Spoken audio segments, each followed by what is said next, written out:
to Film Trace. This is a podcast where we trace the life of a film from conception to production, all the way to release and reception. We usually choose a brand new film or a film that is premiering on a streaming platform. This week is our season finale. It's our 10th episode of season 1. So we wanted to sort of cap it off with a big movie. Chris, what do we have? Yeah, and I don't know if most people would call it a big movie, but it's a big movie to us. In my opinion, I think yours, Dan, too, one of the best of the decade. Nightcrawler, the Dan Gilroy, Jake Gyllenhaal collaboration, came out in 2014. It's newly available to Netflix this month, and we absolutely recommend you check it out before you listen to the rest of this episode. Yeah, let's start there with like I'm curious. This was your idea to end the season with this, and I went along with it gladly because I also love the film. What drew you to making this choice? I think that, seeing it back when it came out, it kind of hit me like a sledgehammer. Mm-hmm. I don't think I saw it in theaters. I think I saw it whenever it hit some streaming platform or whatever, HBO. And it was one of those films that I felt like there was this little ripple of buzz when it came out that fall of 2014, but it wasn't much. Little, and then very little. Yeah. It was like, definitely not outside the art house group of people either. But the moment it became available to people, like the general public and on streaming or HBO, whatever it was, like people ate it up.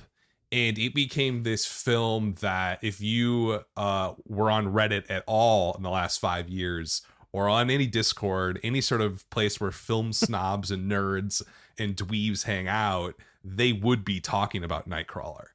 The number of times someone has brought up on like our movies or our true film, the two subreddits on Reddit, it's brought up once a day at least. So it has become sort of absolutely a cult film.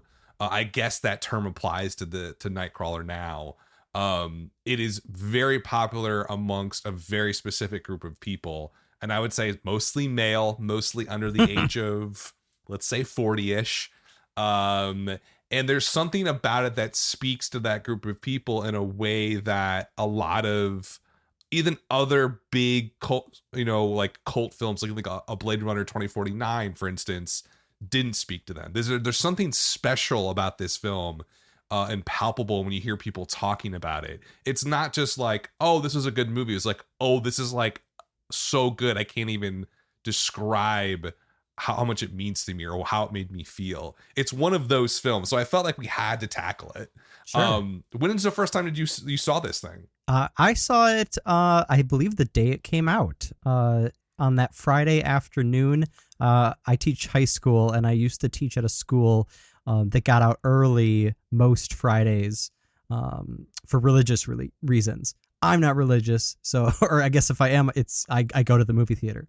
So I went. That's your temple. That's my temple. I went for like a 1 p.m. showing the day it came out. I swear it was like 2 other people in there. Oh, I'm surprised. Yeah, it was it, but I didn't know really what I was getting into. It mostly went just because like I think I read the buzz when it premiered at Toronto. It got pretty stellar reviews there. But yeah, when it actually was being released, it seemed like even with the art house circle, because it's one of those strange movies, and we'll get into Dan Gilroy and more later, but it's one of the, perhaps in my opinion anyways, one of like the last standing wide release movies that probably in any time period after 2014 would have just been a limited release or a platform release, if that.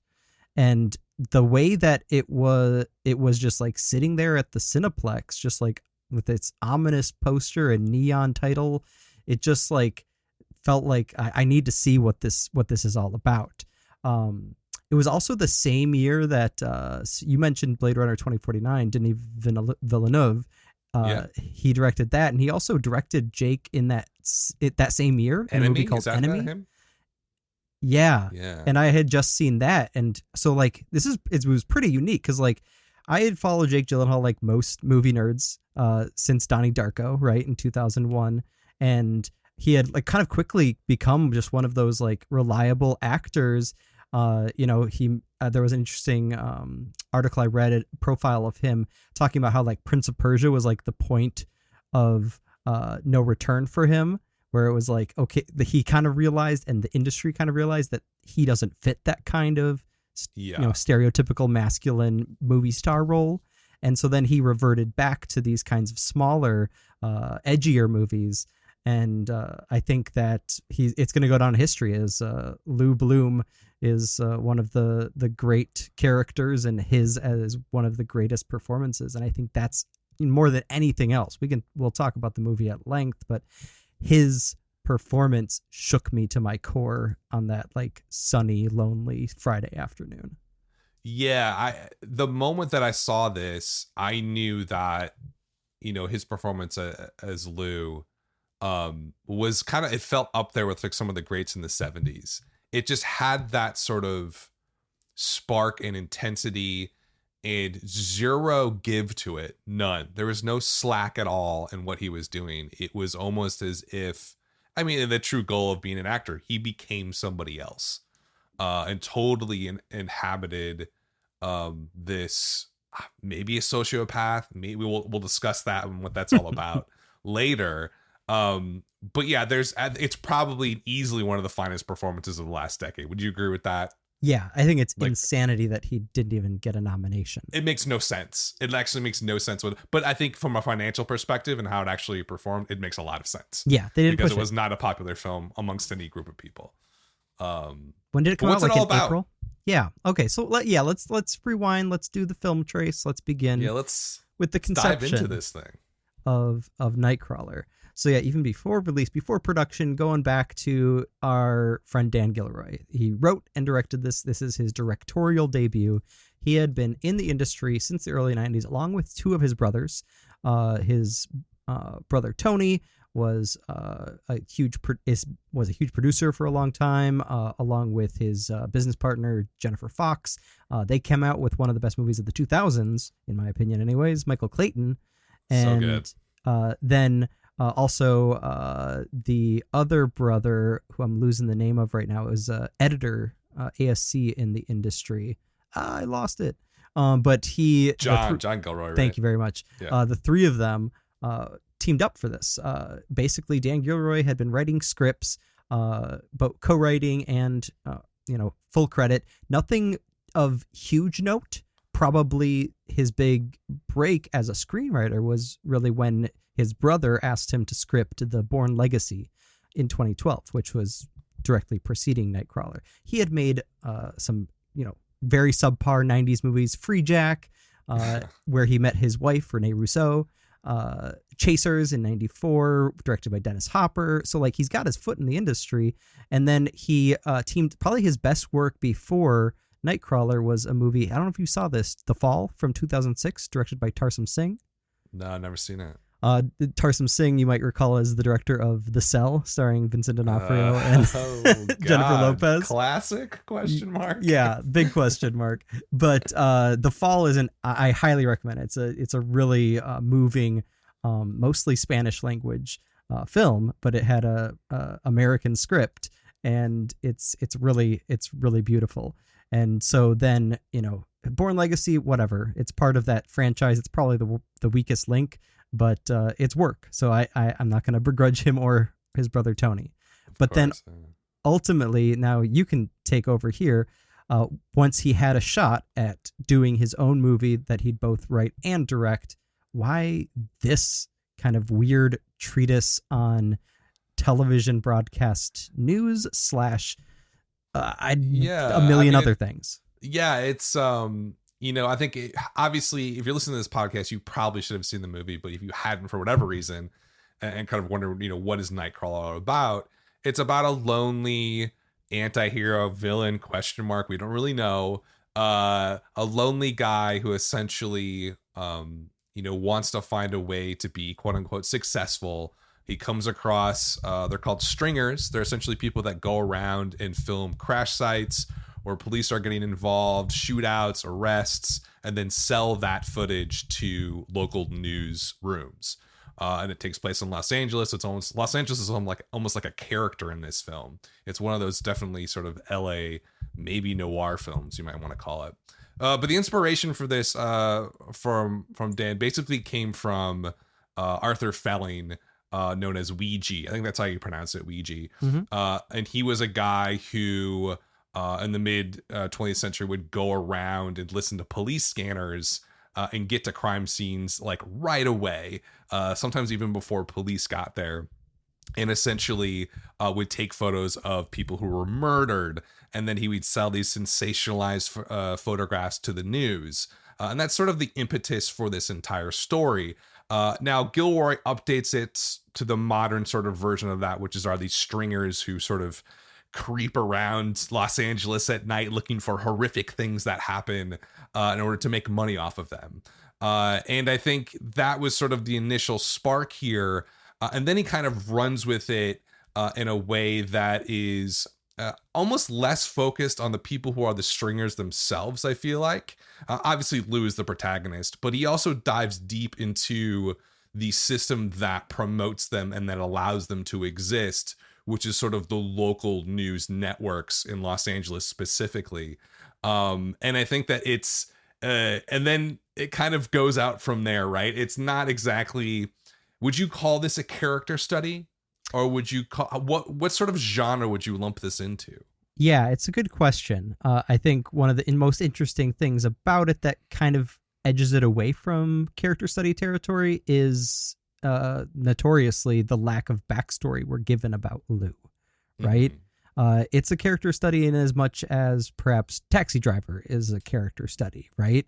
On the one hand, like it's completely focused on Robert De Niro's Travis Bickle, and Scorsese is really trying to, show us the underbelly of New York City at the same time. And yet we really don't ever truly understand Bickle. And I'd say the same thing with Bloom at the end of this movie. It seems to be more focused on the setting and in particular the mechanisms that allow someone like Lou to succeed. Spoiler alert.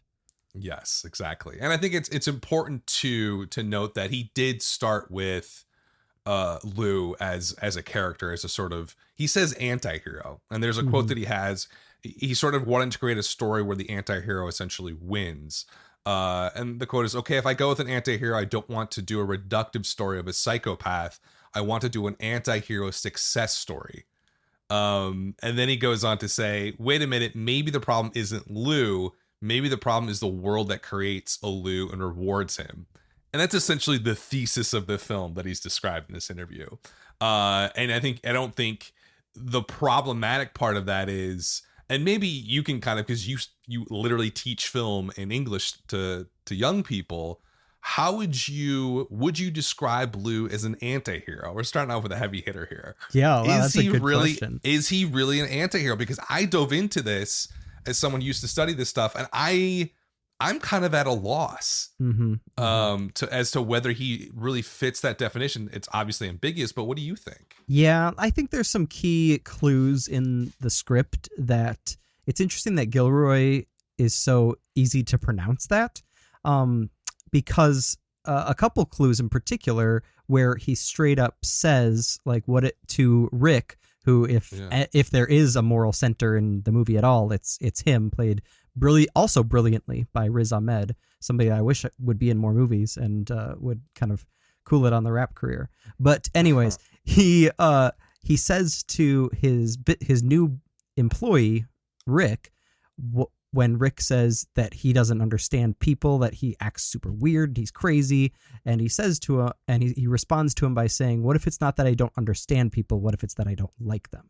Which is just like as blunt of a testament to Lou's misanthropy as you can get.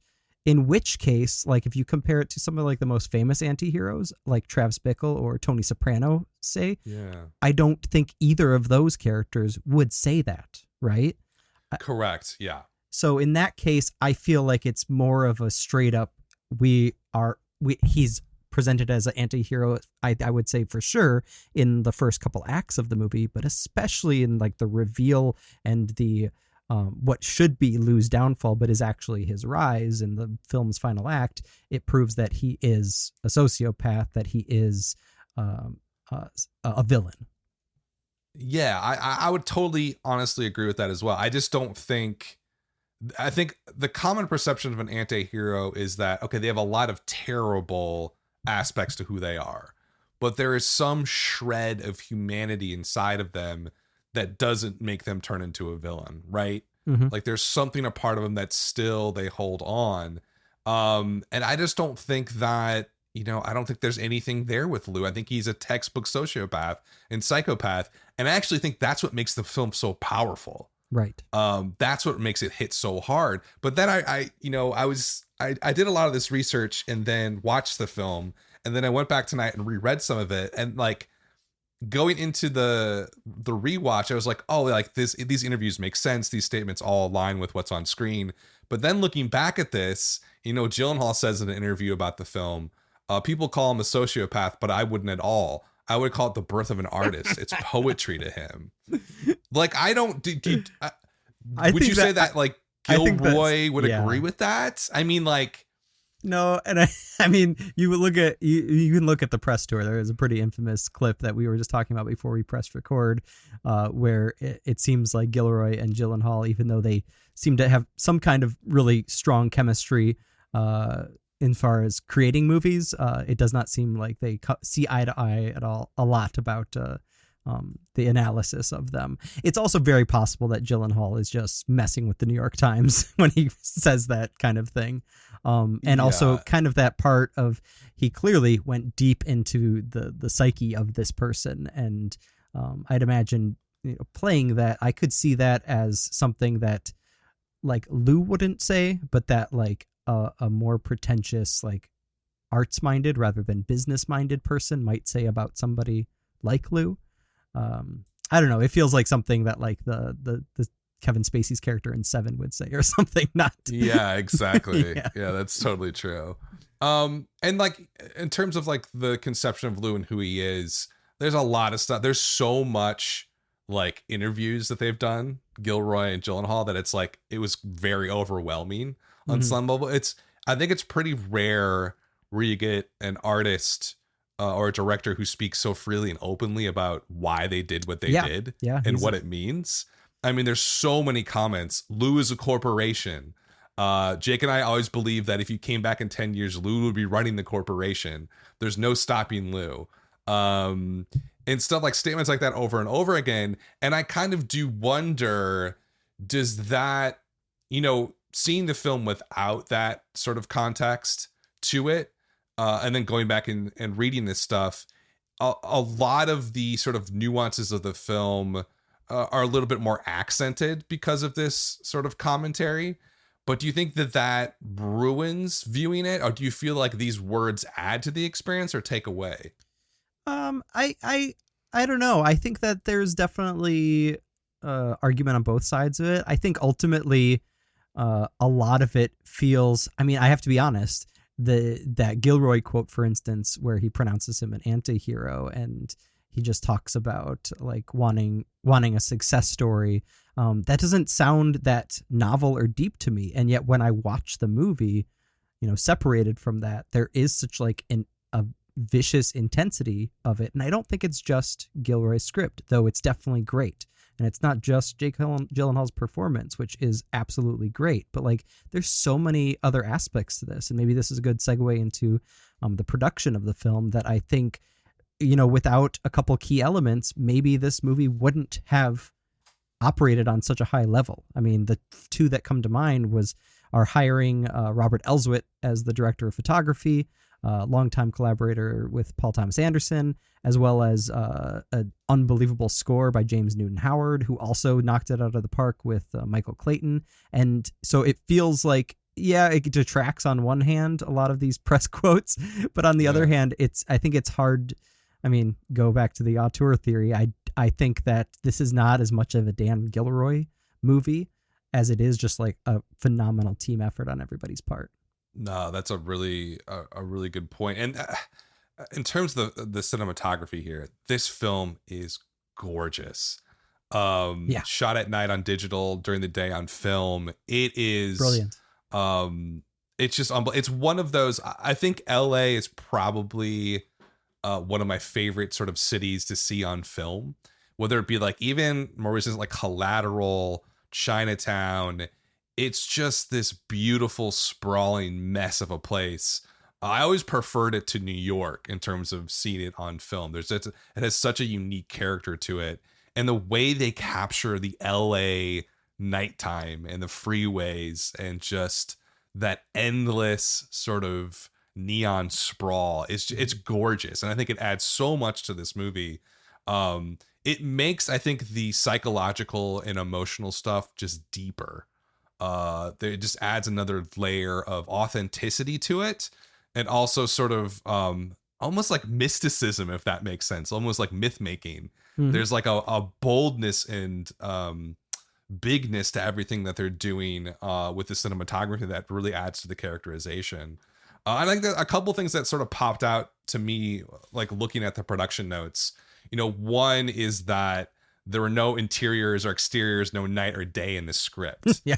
Right. And so it seems to me, and then he talks about going out with Robert to sort of look at locations. There's a great little quote here. We would go out in LA at 3 or 4 in the morning in a Dodge Charger, Lou's dream car, that you see in the film, actually.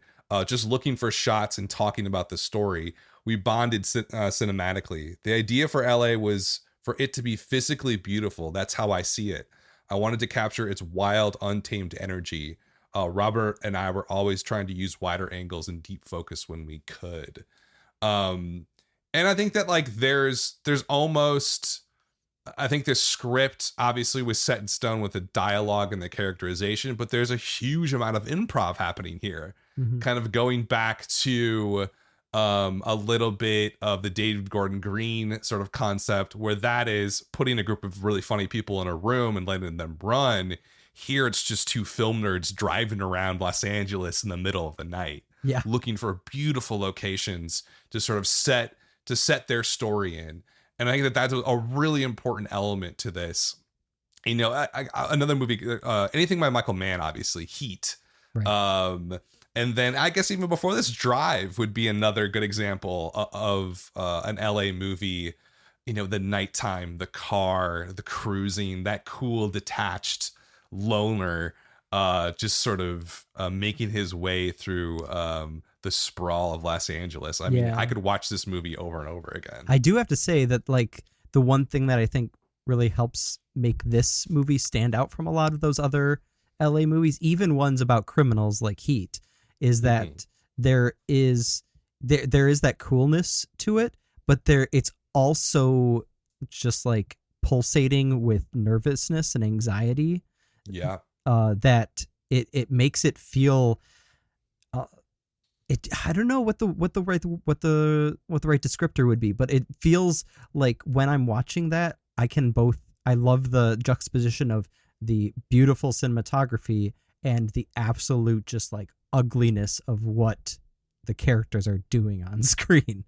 Yeah, and there's also that rising tension, right? Because you don't know what Lou's gonna do. No, you don't know what he's capable of. And I know in the opening scene, he's stealing the fencing and the copper, and I'm assuming he killed that security guard. I don't even know. We don't know what happens. He has his watch, right? But there's that unpredictability that Lou could really do anything, and he would do anything to get ahead. And I think as we're in the seat with him, we're almost in the car with him, like Rick, we're scared because I don't know. I don't want to go along on this ride. It's like that moment where Rick is brought into that shootout setup, essentially, that Lou has done. He's like, I don't want to be a part of this. And I think as the viewer, we have that same visceral reaction to what he's doing. The first time that really, I think, popped in my sort of head and heart to some degree, it was the murder scene. Yeah. Where he, walks through the murder scene way before the cops, and the way that he's using the camera to almost violate these dead people is so unsettling. But one of which we find out later was actually still alive. Yes, absolutely. Oh my God. And it was just, it's so like, so I think you put that beautifully. It's this beautiful Los Angeles juxtaposed with this monster of a person, and a monster and disgusting sort of industry and society that sort of dehumanizes most people. Yeah. And I do have to say that, like, one of the key things that helps it work is that watching movies my whole childhood, a lot of which, are filmed or take place in Los Angeles or both. And I got there as a teenager for the first time, and I'm like, this place is actually pretty ugly. There's like in real life, the sprawl is kind of disgusting, but that's part of what works with like the theme of, artifice and sensationalism in the film. So it works as both a juxtaposition and as irony, which is also just lovely. I think we both clearly love this film, but the question is, did other people like this movie or not is the big question. I think, it premiered 2014 Toronto International Film Festival to pretty good reviews, I remember. Mm-hmm. It was released that fall, obviously. The critical response was very high. All critics scored 95% in Rotten Tomatoes and 82 actual score. Top Critics was 88%, a little bit lower, 79 actual score. Metacritic was a 76, which is very good. Audiences, I think, had a similar sort of response. 85% Rotten Tomato score. This is before they verified it. So, but who's gonna like vote bomb Nightcrawler? It wasn't that popular of a movie, so it's probably pretty accurate.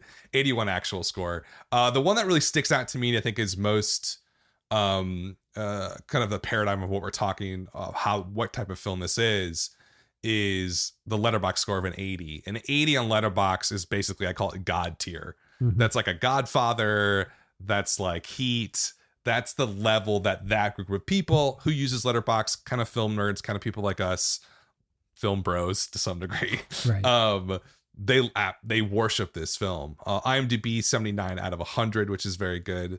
CinemaScore of a B-, which is not good. That's terrible for opening night. Yeah. So the people like you who went to go see it the opening day, some of them liked it, but a lot of them absolutely hated the film. A typical film, wide release film, is going to get a B+, essentially. If someone goes up to see it and they're entertained, it's a B+. A B- means there's a lot of detractors there. How'd this thing do financially? Oh, not so great. But it was a low budget movie, right? Its production budget was at 8.5. I think they shot it over the course of 26 days. Most, sub 10 million movies shoot for 22 days or fewer. And but it had an opening of 10.4, which is good, but account for P&A and all that. I mean, it's interesting because it opens 2,700 theaters, which, think about what kind of movie we're talking about. A movie about a sociopath that's like a specific like world in which, you've got a big name like Jake Gyllenhaal. You even got Bill Paxton in an excellent supporting role. We haven't even mentioned that. And Rene Russo. And yet, it's a very strange movie to see at the Cineplex alongside, I don't know, what else were like the biggest top earners in 2014, some kind of Marvel movie, probably. Yeah, exactly. It's a strange movie to put there, right? And yet, it did a total worldwide of 17. So yes, probably still lost money, right? Probably lost them about $3 million or something, but not as terrible. Yeah, it definitely did not make money. Right. But not as terrible as it probably could have done if it was a platform release. Who knows if it ever would have gotten bigger than the art house circuit, Yeah, exactly. What did like we said, it did not get an Oscar nomination for acting or directing or music or editing or cinematography like it should have, but it did get an original screenplay nomination, which was kind of surprising, right? Especially considering that, like you said, they weren't really pushing this movie. Well, I think what happened there is that because the Gilroy brothers are so connected, and obviously Rene Russo is pretty connected, I think the fact that this was a of Los Angeles film made by insiders, it had that leg up in terms of the voting and the Academy. I think everybody knew them. And so I think that's probably why it got that nomination. Right. But yeah, it was definitely one of those films where, critics really adored it. And I think the general public, for the most part, when it first came out, pretty much ignored it. What did some critics have to say? Yeah. So my favorite review is from Matt Zoller Seitz. I think he's probably the best living film critic, in my opinion, from RogerEbert.com. He also started out as a TV critic at the New Jersey Ledger with the infamous Alan Sepinwall. He says, it's warning against being fooled in life by people who remind us of can-do all-American hotshot heroes in fiction. Incarnations of apple pie capitalism who see what they want, fame, money, a job, a mate, and go after it and refuse to take no for an answer, even if the no is delivered through tears. It's just such a horrific way, but absolutely perfect way to say it as well. I think one of the key things you mentioned in your tweet, hyping up our season finale, is I think you called it a polemic on capitalism. Is that correct? Yeah, I mean, I think that gotten into that. would. Yeah, I mean, that's true. I think that like it's one of the things that I've sort of been going over in my head pretty constantly about this film. And he even says like up near the conception of this film, I can find the quote while I'm talking. He calls it essentially a hyper capitalist society, and Lou is like, he says he's a product of our society, essentially. Is Lou really an evil person, or is he just someone trying to survive, essentially? And here's one of the quotes. Gilroy says, "Capitalism is capitalism, success is success, and people who strive and are not encumbered by the usual, more fragile societal things that we put importance on are usually going to do better than somebody else." And he also talks, he even uses the term anti-capitalist somewhere. I would say in general, to me, ultimately, this is an anti-capitalist film at its core, and it is a polemic. I don't really see it as a character study. And the reason that I say that, and I don't think Lou, despite the fact that he's acted incredibly well and very interesting as a character, he's not really the center of the film on some level. The center of the film is this society and sort of economic system and way of life that we've created that allows a Lou to exist and excel, and kind of like he says, like a virus spread across our country. To me, that's the genre of this film, because if I try to think it any other way, to me, he's not really an anti-hero, right? And we've discussed that. He's a villain. So if he's a villain, what type of film is this? Obviously not a comedy. It's not a tragedy, because nothing bad happens to Lou. There's no tragic fall. He ends up winning, and he ends up sort of excelling and growing because of his sociopathy. So to me, the real target of this film, and I think the ultimate purpose, is to sort of say, hey, this is what we've created. Lou is like the manifestation, the symptom, the Trump, if you will, of our system right in front of our faces. And he's disgusting and he's a monster, but we created him. I mean, that's how I saw it. I mean, how do you see it? Well, it's interesting. That makes me, the way you put that, the first thing that came into my mind was this feels like more perhaps in the vein of Silence of the Lambs. If Anthony Hopkins, if Hannibal Lecter truly was the protagonist, because you have no backstory, you have, arguably a product of his society as like an elite intellectual turned cannibal, and then it's a success story. He ends up succeeding and escaping. Spoiler alert if you haven't seen Silence of the Lambs. I think that's true. So in some cases it's a thriller, but I think it's it's a horror movie, right? Like I felt it's a horror movie. I felt more scared in this movie than in like many horror movies of the past decade. And I remember watching it feeling that like it has that sort of the icy soundtrack, and it builds in tension. It has the same pacing as a horror movie. And I don't know, I think that like, talking about this film, and if I had to score it, I would put, probably like an 89 or a 90 or something like that. It's one of my favorite films, obviously, of the last decade. But if I will say that there's maybe a weak part to the entire thing, it's definitely the end of it. And how the resolution never really comes for Lou. It's not, and that's why I wouldn't call it a traditional story or a character study, because ultimately Lou never changes, right? He stays the same and gets better and better. What's his real conflict? Where's the antagonist? It just doesn't have a lot of those natural sort of story elements. And so by the end of it, in the final scene, like he's getting interrogated by the police, and then the beautiful final scene where he sort of has the small group of stringers that he now is the boss of, and his own company. That makes all sense, but I felt like there was something missing at the end. Did you feel that, or do you felt like it was really tied up with a perfect bow? You know what? That's an interesting thing to think about, because I definitely didn't get that kind of. It sounds like to some degree you got this kind of sense of hollowness or emptiness at the end, which is one of the negative reviews from Dana Stevens at Slate, who's an excellent critic who I usually always agree with, but she was one of the few negative reviews. She wrote, Rather than finding a way to help us understand, if not sympathize with the repulsive Lou, Gilroy settles for building an elaborate fishbowl of a movie around this relentlessly antipathetic character, allowing the audience to peer in on him curiously from a reassuring distance. Nightcrawler, like its entrepreneurial to a fault protagonist, is ambitious but ultimately hollow, eager to dazzle and shock us, but reluctant to let us inside. Which adds to the, not just your point about, at the end, there is no resolution. There is no really like letting us in, but also to that sense of it being kind of somewhere stuck between a character study and, societal commentary. So it doesn't feel like it fully embraces that, which I do agree with that. There is like a certain distance here, right? Is that on purpose? I don't know. I don't know if it feels like to some degree that a lot of this movie, which sometimes the best movies do, a lot of the analysis comes from the reader rather than the author. It seems like Dan Gilroy was very much just like, this is, capitalism society is messed up, and this guy is the kind of guy that takes advantage to it, and he just took it to the extreme. And it's entertaining, it's visceral, it's horrific, beautiful, and beautiful. And so to that degree, I get it, but I also felt like there was another review that I read, and I lost it here, but where they mention, that coda of the two vans that he's now.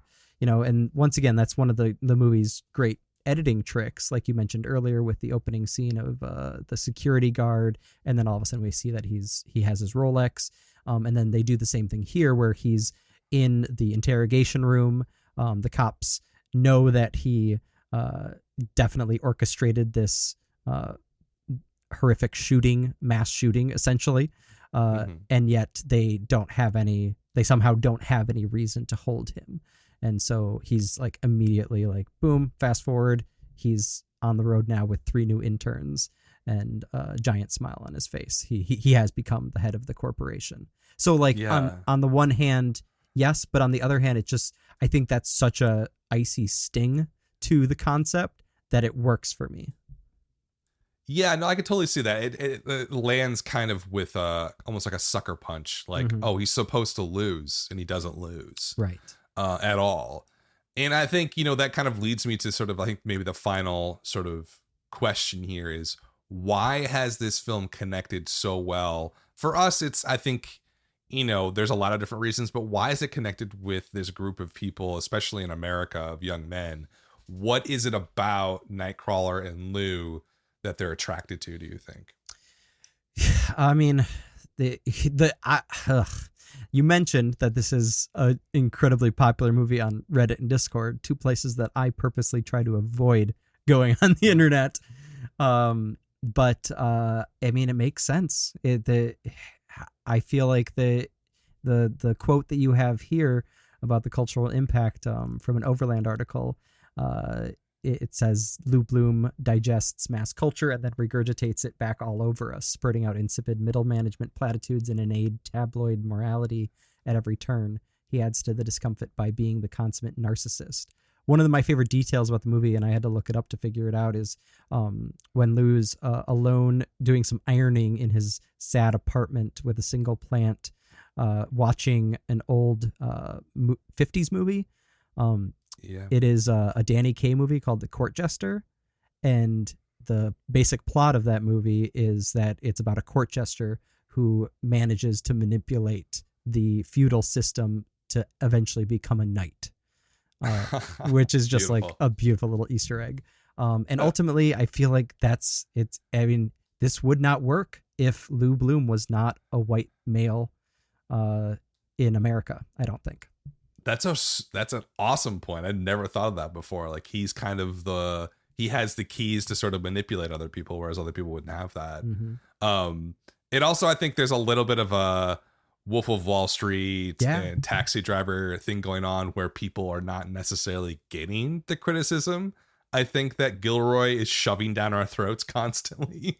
But if you're, I think, a younger man and you see this, I think there's a possibility. I can see myself as a 17 or 18-year-old watching this and being like, well, you know, Lou was alone, like a lot of young men are, and he doesn't want to be alone. He wants to be successful. So he goes out and he's a sort of, he's in a way the paradigm of the self-made American male. Yeah. Right? Like he creates his own business. He's entrepreneur. I mean, he has these, it's the platitudes, the middle management stuff, and it's almost like a self-help thing. And I think that speaks to a lot of lonely, alienated men who maybe don't have a role model or a father figure and stuff like that. That like Lou to them is like Tyler Durden was in Fight Club. Mm-hmm. He's like their id running wild. Yeah. That to me is the scariest part about this movie, is that I've met people sort of like Lou before in my life, or at least they hid those parts, but you could tell that they were not on the up and up in a lot of ways. And those people are very successful. And especially as someone who's worked in startups and business, there's a lot of people out there like him, that, you know, they're successful because they don't have that moral code and they don't really care about other people.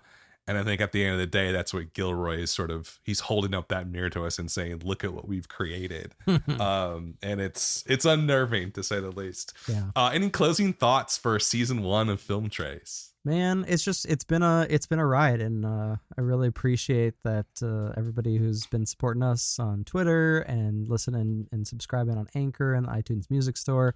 I look forward very much to season 2. We'll get that going in a few weeks. Right, Dan? What are we gonna do for our season 2 premiere sometime in mid to late September? We're gonna keep it a secret. We're gonna have a special guest. We're gonna do a Netflix film when it's premiering then, but we'll keep it a secret under wraps.